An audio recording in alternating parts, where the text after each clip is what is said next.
All right, let's go ahead and let's talk a little bit about the running back room. Y'all continue to get your comments in here, and I will be going through those as we go. But let's talk about the running back room. So, looking at kind of where it sits right now, we have Emmett Johnson, Quentin Ives, we have Jamarian Parker, Connor Booth, Mekhi Nelson. The one thing that it does lack is experience, right? So on one hand, that I think that is the biggest reason why I would feel comfortable adding somebody from the portal, just kind of having a guy who has more reps, more experience than a lot of these guys, because right now EJ is our, most experienced guy by far. Now, I'll just jump into Jamarian Parker real quick, because I did a film breakdown on Jamarian Parker when we got him last year. I'll probably be doing another one this offseason. But, Jamarian Parker is one of those guys who I believe can be a perfect fit for, a Dana Holgorsen led style of offense. He has that, ability to make guys miss at the line of scrimmage, which is huge. You see that all over his high school film. Because odds are, in college football, you're going to have to make at least one guy miss at the line of scrimmage. Just the way the numbers typically play out, at minimum, there's probably going to be one guy that you have to, break a tackle at the line of scrimmage. So the dude is a home run hitter from everywhere on the field. Like, his film is just him breaking off long runs. Has the ability to catch and run as well. And he's just kind of one of those real shifty guys. Hopefully he puts a little bit of weight on him, a little bit of bulk on him, so that way he can, kind of be a little bit more physical between the tackles. But I do think Jamarian Parker can be really, really good in Dana Holgorsen's system. Now, of course, we know EJ is going to be, without a doubt, the guy. No secret there. But looking at Ives too, going over to Quentin Ives, Cornhusker Huddle mentioned him. Now, Quentin Ives is a big guy, right? He's big, bruising back. We saw him come in and score that touchdown in the bowl game. New Jersey kid. That New Jersey style of running back, very, very physical style that they play in New Jersey. But one of the things about Ives too, I think he's about 6'3", 210, is he has track speed as well, which translates over to football speed. So, he is a guy who can be elusive, but he can outrun people at his size still.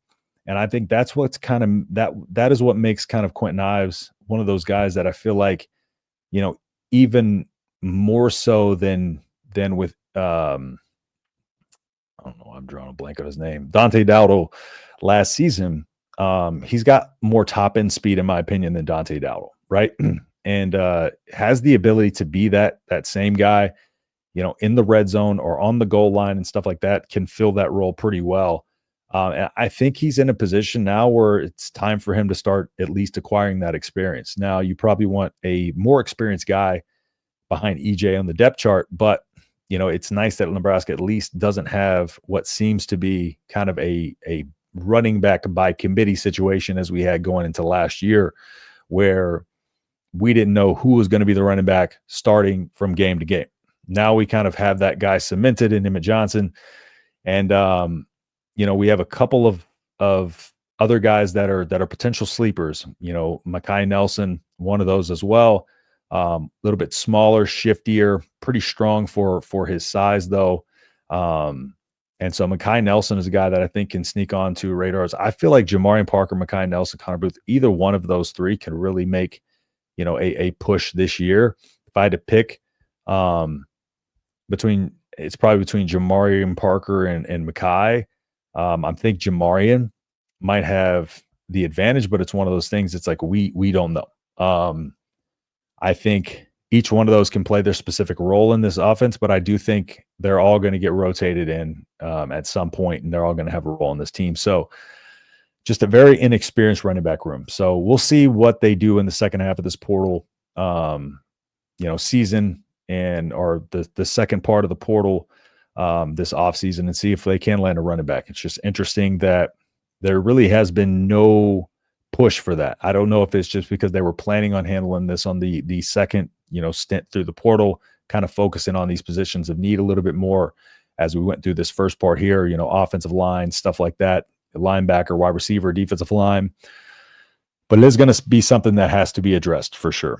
And I'll go through these guys' film as well, kind of break these running backs down in more detail kind of on the channel as we go through this offseason. So now let me dive into some of y'all's comments here. Let's see. Who's your sleeper pick who could emerge in the running back room? Yep, that's probably going to be Jamar and Parker for me. Yeah, that would be my pick. I think having youth helps with shaking off the fumble bug from year before last. I think scheme will do a lot. Does the team have a fullback? I don't think we're going to be using a fullback in Dana Holgorsen's offense.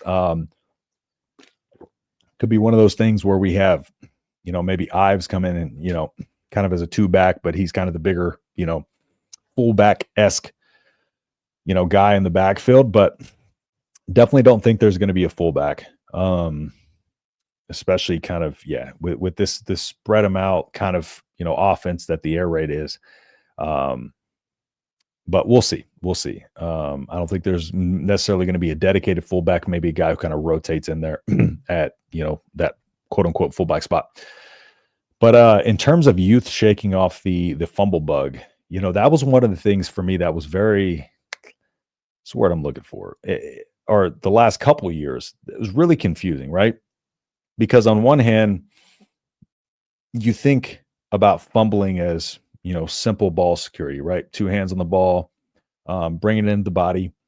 But at what point was this kind of a mental kind of block that I felt at a certain point, it just became one of those things where it was just kind of a mental, almost lapse that they were having, or, they were really thinking too much about it. And at the same time, still being reckless of the ball. It was really hard to figure out why this couldn't be coached out of him. And Matt Rule last offseason, I think it was, when talking about the 2023 season, he had mentioned that one of the things that he had learned throughout the season, or was told late in the season, was, I think it was Ron Brown who told him that, Matt Rule had never had an experience like that with, a team fumbling the ball as much as we were. And so he was kind of, at the same time as we were trying to figure out, he was also trying to get to the bottom of like, why is this happening? Matt Rule was even, scratching his head at it. And he said Ron Brown told him that specifically he's not coaching it hard enough. Right. And so we come into, the end of last season, and he starts, Matt Rule starts talking about how they're making progress in that regard. And, I think they made a lot of progress this season as well. So I think it's just at this point, I do think there is some mental, element to it. But I think right now with this running back room as it sits, I think there is some truth to that, where I think a lot of these guys, have been pretty much all of them have been majority coached by Matt Rule at this point, which means, since that kind of 2023 season, towards the mid to late part of that 2023 season, it has been something that has been a focus and something they've been specifically hammering in on in coaching. And I think that's going to go a long way towards, preventing a lot of those turnovers in this third season. So that was that fumble bug was one of the interesting ones. Now, remember, a lot of those came from the quarterback position as well.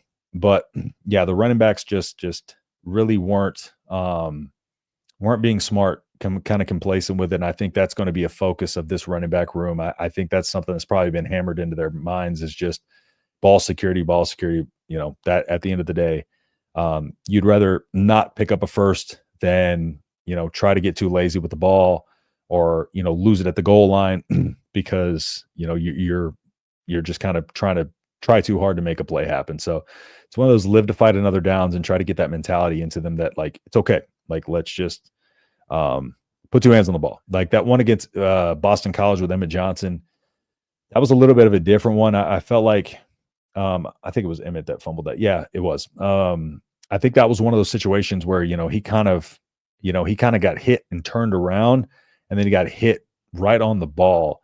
And so I don't think there's much that Emmett could have done with that one to kind of protect that ball any better than he did. So, but yeah, I do think there's some truth to that. And I think that's something that these running backs will do a good job of. It's just a matter of the lack of experience of these guys too coming in here.